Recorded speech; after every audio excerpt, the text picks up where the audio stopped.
I just adore Wabi Sabi. You know, you put it on your sushi and it's spicy and it's tasty, and then you have that little bit too much and cross the threshold, and then you just feel like your sinuses are... That's not Wabi Sabi. That's wasabi. Wabi Sabi, yeah. Embrace the imperfection. It's good because that means I can like myself, because I am far from perfect.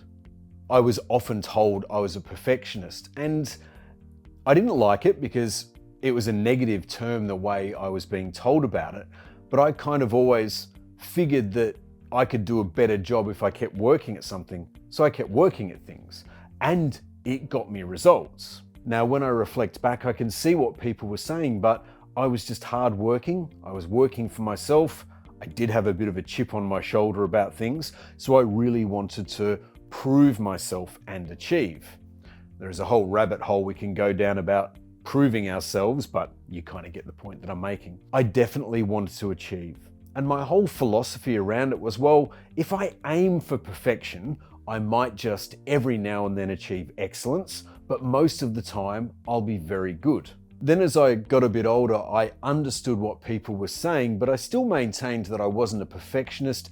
I just wanted really good results. I had ambition, I had drive, and I had desire, and possibly I had too much energy, as always. But as I aged, and especially now, I understand things like the 80-20 rule, that we can get 80% done of what we need to do with 20% of the effort, but that last bit to finish the job can take 80% of the effort to get 20% done. And often, 80% of what we do is pretty awesome.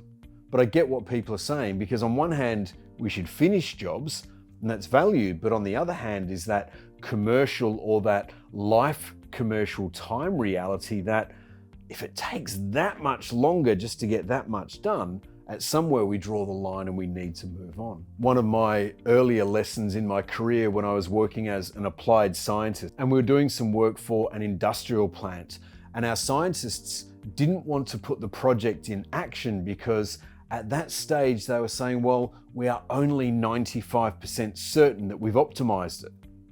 And the guys in industry were sort of like, mate, you won't get the last 5%. It doesn't exist.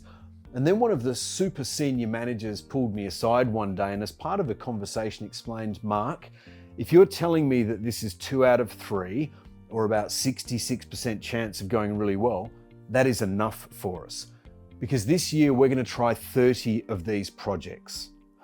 2 out of 3 means 20 of them will work, and 5 of those 20 will be amazing. And it's a numbers game, Mark. 2 out of 3 is good, because if we do 30 projects and 5 of them are awesome, we will revolutionize this business. And on one hand, 2 out of 3 is 67%, or about a C when I used to go to school. But in business, it's 2 steps forward, 1 step back, which is still stepping forward.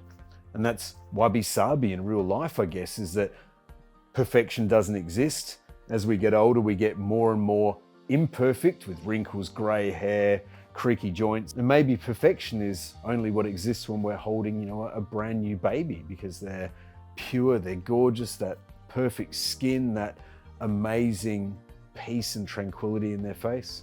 Maybe we lose perfection as we get older, and thus maybe we appreciate the beauty in the moments as we go along, because there is no perfection in nature, there is only our perception of the beauty of the moment.